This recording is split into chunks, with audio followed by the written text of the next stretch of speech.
जो भी मनुष्य इस कथा का श्रवण मात्र भी करता है उस पर भगवान श्री अनंत देव की विशेष कृपा रहती है। उनके जीवन में सुख और समृद्धि का वास रहता है। हर प्रकार के क्लेशों से मुक्ति मिलती है।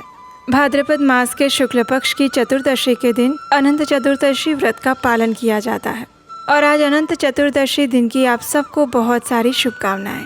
भगवान श्री नारायण स्वरूप भगवान अनंत आप सबको अपने परिवार के साथ हर प्रकार के सुख समृद्धि और उनकी भक्ति प्रदान करें, यही हम प्रार्थना करते हैं। इस दिन भगवान अनंत की पूजा करके संकटों से रक्षा करने वाला अनंत सूत्र बांधा जाता है। तो चलिए आज के इस पावन अवसर पर हम अनंत चतुर्दशी व्रत कथा का श्रवण करते हैं। आइए आज की कथा आरंभ करते हैं। प्राचीन काल में सुमंत नामक एक धर्मनिष्ठ तपस्वी ब्राह्मण रहते थे। उनकी पत्नी का नाम दीक्षा था और उसकी एक परम सुंदरी धर्मपरायण और ज्योतिर्मयी पुत्री थी। उसका नाम सुशीला था। अब सुशीला के भाग्य में दुख लिखा हुआ था।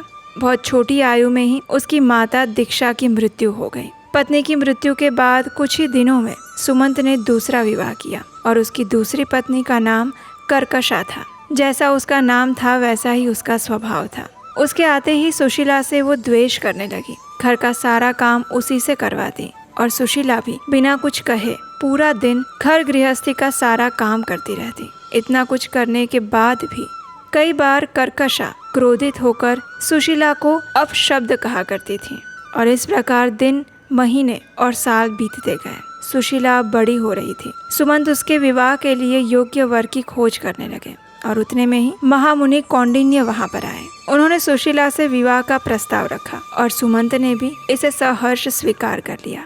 सुशीला का विवाह ब्राह्मण सुमंत ने कौंडिन्य ऋषि के साथ किया और जब सुशीला को विदा करने का समय आया तो सुमंत ने कर्कशा से कहा कि पुत्री को विदा करते हुए हमें पुत्री और दामाद को कुछ भेंट देनी चाहिए। तब कर्कशा क्रोधित होकर बोलने लगी कि आपकी पुत्री को देने के लिए मेरे पास एक फूटी कौड़ी भी नहीं है। सुमंत की बहुत इच्छा थी कि वो अपनी पुत्री को अच्छी तरह से विदा करें, लेकिन अपनी पत्नी के क्लेश के आगे वे कुछ नहीं कर पाए। अंततः बिना कुछ भेंट दिए ही उन्होंने अपनी पुत्री को विदा कर दिया। कौंडिन्य ऋषि उसे अपनी पत्नी बनाकर अपने आश्रम में लेकर आ गए, लेकिन रास्ते में आते हुए मार्ग में ही रात हो गई। अतः वे यमुना नदी के तट पर रुक गए। अब सुशीला पानी पीने के लिए नदी के तट पर गई। वहाँ उसने देखा कि बहुत सारी स्त्रियां अनेक प्रकार के सुंदर वस्त्र धारण करके किसी व्रत का पूजन कर रही थी। तब सुशीला ने पूछा, हे बहन, आप सब यहाँ पर क्या कर रही हैं? तब उन स्त्रियों ने कहा, हम भगवान अनंत का व्रत कर रही हैं। जो भी मनुष्य भगवान अनंत का व्रत करता है उसे किसी भी प्रकार का दुख नहीं रहता। इस प्रकार कहते हुए उन महिलाओं ने विधि पूर्वक अनंत व्रत की महिमा बताई। उसी क्षण सुशीला ने भी उस व्रत को धारण करने का अनुष्ठान किया। उसने रेशमी धागे में 14 गांठें लगाकर उसे कुमकुम से रंग दिया और फिर भगवान अनंत का नाम लेते हुए उसे अपने हाथ में बांध लिया। कुछ देर विश्राम करने के बाद ऋषि कौंडिन्य ने आश्रम जाने के लिए आगे बढ़ने को कहा। कुछ समय में सुशीला और कौंडिन्य मुनि अपने आश्रम में आ गए। अब भगवान अनंत की कृपा से उनके घर में किसी भी बात की कोई कमी ना रही। उनके जीवन में सुख और संपत्ति दिन ब दिन बढ़ने लगे। एक दिन ऐसे ही दोनों पति पत्नी बात कर रहे थे और तब सुशीला ने कहा, हे नाथ, ये सब कुछ भगवान अनंत की कृपा से ही हो रहा है। ये सुनकर कौंडिन्य मुनि को क्रोध आया और उन्होंने सुशीला से कहा, वास्तव में ये संपत्ति मेरे परिश्रम के कारण है। इस प्रकार इस बात को लेकर दोनों के बीच में विवाद बढ़ने लगा। ऋषि क्रोधित हो गए और आवेश में आकर उन्होंने सुशीला के हाथ में बंधे हुए अनंत सूत्र को तोड़कर फेंक दिया। लेकिन सुशीला ने भी उस सूत्र को शीघ्र ही उठा लिया और उसे दूध में रख दिया। कौंडिन्य मुनि ने फिर उस धागे को निकालकर अग्नि में डाल दिया और इस प्रकार भगवान अनंत का अपमान हुआ। इसके परिणाम स्वरूप ऋषि कौंडिन्य दुखी रहने लगे। उनकी सारी संपत्ति धीरे धीरे करके नष्ट होने लगी। अब उन्हें अपने इस कृत्य पर बहुत पश्चाताप हो रहा था, लेकिन अब वो कुछ नहीं कर सकते थे। अपने पति की ऐसी दुर्दशा देखकर सुशीला ने उन्हें आश्वासन देते हुए कहा, हे नाथ, ये सब भगवान अनंत के अपमान के कारण हुआ है। चलिए हम फिर से भगवान अनंत को ढूंढते हैं। पश्चाताप करते हुए ऋषि कौंडिन्य भगवान अनंत की खोज में वन में चले गए।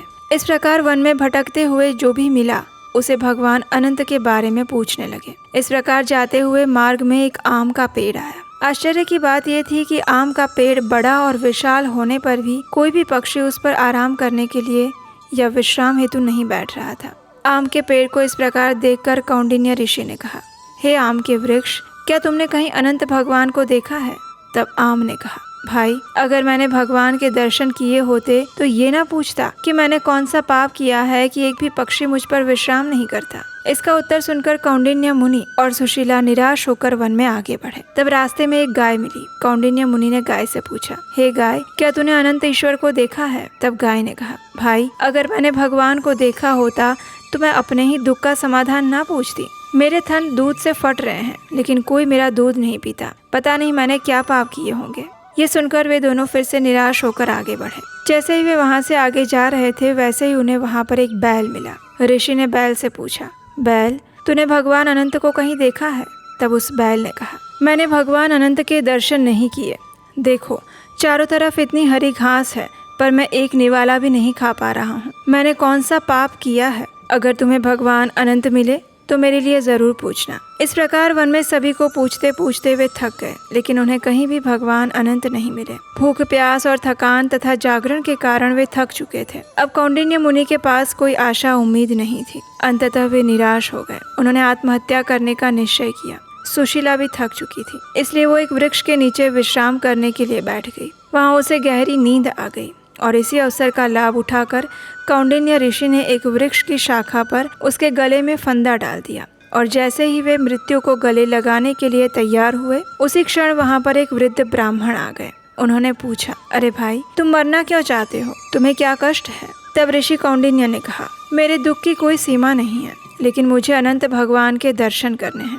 तब ब्राह्मण ने कहा, ठीक है। उसने ऋषि कौंडिन्य को धैर्य बंधाते हुए पाताल लोक में लेकर गए। पाताल लोक में जाकर उन्होंने देखा तो भगवान शंख, चक्र, गदा और कमल धारण किए हुए सनातन रूप से विराजमान थे। कौंडिन्य ऋषि भगवान को देखकर उनके चरणों में गिर पड़े, फूट फूट कर रोने लगे। भगवान ने उन्हें सांत्वना दी और शांत करते हुए कहा, हे ऋषिवर, आप निराश न हो। आप 14 वर्षों तक अनंत चतुर्दशी का व्रत करो। आपके सभी कष्ट दूर हो जाएंगे। आपको सुख समृद्धि की प्राप्ति होगी और मृत्यु के बाद मोक्ष की प्राप्ति होगी। इस प्रकार भगवान की बातें सुनकर कौंडिन्य ऋषि प्रसन्न हुए। उन्होंने विनम्रता पूर्वक आम, गाय और बैल के बारे में पूछा।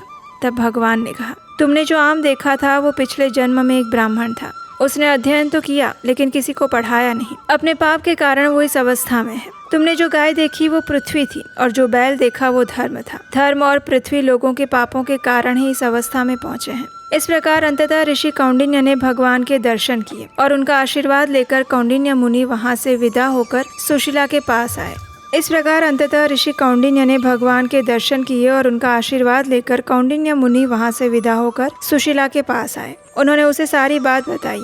दोनों संतुष्ट होकर घर आए और अनंत चतुर्दशी का व्रत किया। व्रत के प्रभाव से उनका खोया हुआ धन वापस आ गया। अब उन्हें किसी बात का दुख नहीं था और वे दोनों भगवान अनंत का पूजन करते हुए अपने जीवन के अंत तक सुख, समृद्धि और ऐश्वर्य के साथ भगवान अनंत की सेवा, पूजा और भक्ति करते रहे। तो ये थी आज की अनंत चतुर्दशी व्रत की कथा। जो भी मनुष्य इस कथा का श्रवण मात्र भी करता है, उस पर भगवान श्री अनंत देव की विशेष कृपा रहती है। उनके जीवन में सुख और समृद्धि का वास रहता है। हर प्रकार के क्लेशों से मुक्ति मिलती है। और इसके साथ ही आज की हमारी अनंत चतुर्दशी कथा को यहीं पर विराम देते हैं। ऐसे ही सुंदर प्रमाणभूत पौराणिक कथाएं सुनते रहने के लिए आपके अपने चैनल उपदेशाष्टकम को सब्सक्राइब करके रख लीजिए और हम आपसे मिलेंगे ऐसी ही एक और प्रमाणभूत पौराणिक कथा के साथ बहुत जल्द। हरे कृष्ण।